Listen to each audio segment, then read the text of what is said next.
Большим культурным событием на минувшей неделе стал юбилейный концерт в Республиканской филармонии государственного ансамбля песни и танца «Асьякэ». «Утренняя заря». На сцене 80 лет. Богатейшая история, традиции, творческие находки, которыми можно гордиться и передавать из поколения в поколение.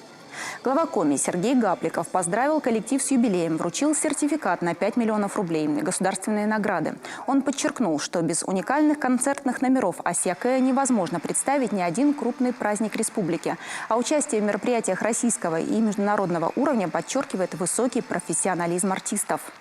Мы, конечно, стараемся всячески поддержать наших артистов. Мы создаем комфортные условия для зрителей. И, конечно же, в будущем будем делать все, чтобы наши прославленные артисты тоже имели все необходимые и социальные условия, которые им позволяют творить на сцене. Сегодня, чтобы увидеть коллектив во всем его великолепии и многообразии, достаточно сходить на концерт «Асьякэ». А мы решили заглянуть в прошлое «Утренней зари» и хотим с вами поделиться кадрами из истории коллектива. Татьяна Кинева их прокомментирует.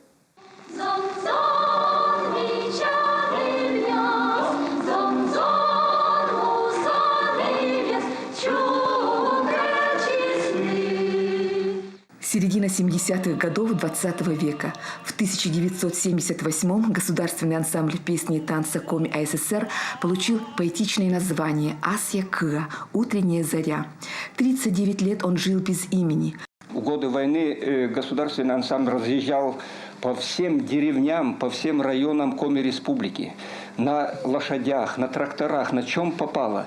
И вы знаете, работали на натуру. Они ведь тогда денег, по сути дела, не было. Если их накормят, то дайте Бог. В 70-х годах прошлого века «Асьякэ» получил широкую известность и международное признание.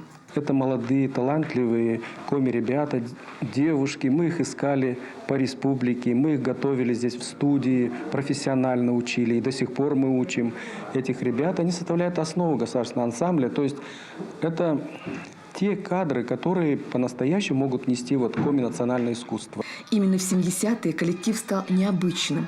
Традиционные концертные номера превратились в театральные постановки, хор затанцевал и заиграл на народных инструментах. Революция пришла и в хор вместе с приходом Морозова. Он сломал привычную схему ансамблевых выступлений. То есть хор стоит, оркестр сидит, балет танцует. Первое, что он сделал, он заставил хор вначале двигаться, просто двигаться, а затем и просто-таки танцевать.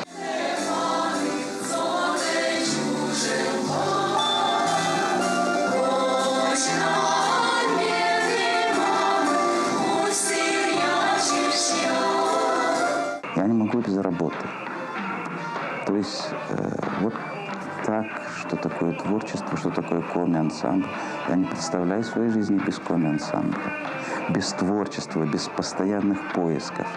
Виктор Морозов был автором сценариев, музыки, режиссером-постановщиком 9 концертных программ, вошедших в золотой фонд ансамбля «Многоцветие севера», «Таежная сказка», «Усть-Сысольские святки». Он вывел «Асьякэ» в число ведущих коллективов страны. В 2005 году ансамблю присвоено имя Виктора Морозова.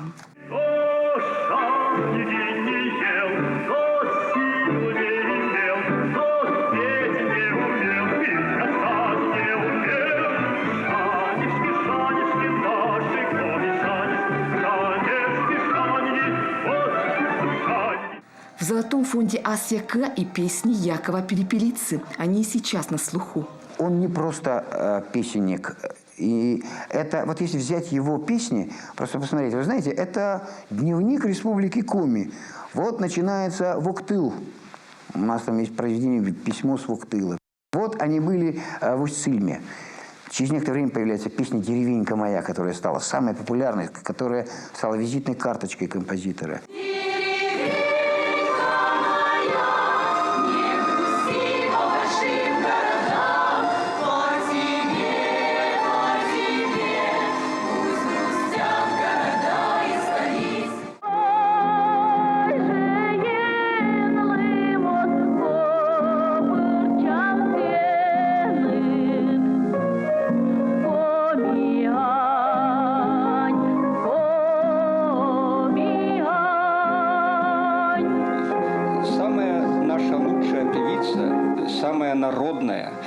самая любимая Валентина Есева работать начинала тоже в государственном ансамбле песни и танца «Асьякэ».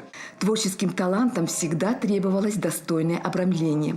Народные костюмы богатые, яркие, разнообразные. Вот чем еще всегда славился коллектив. И сегодня «Асьякэ» – визитная карточка Республики Коми. Здесь бережно хранят вековые традиции народного творчества и регулярно радуют зрителя премьерами.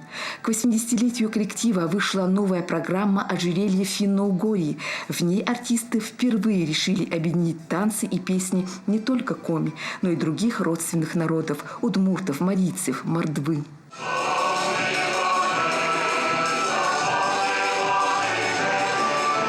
Татьяна Кинева, Валентина Смирнова, Вести Коми.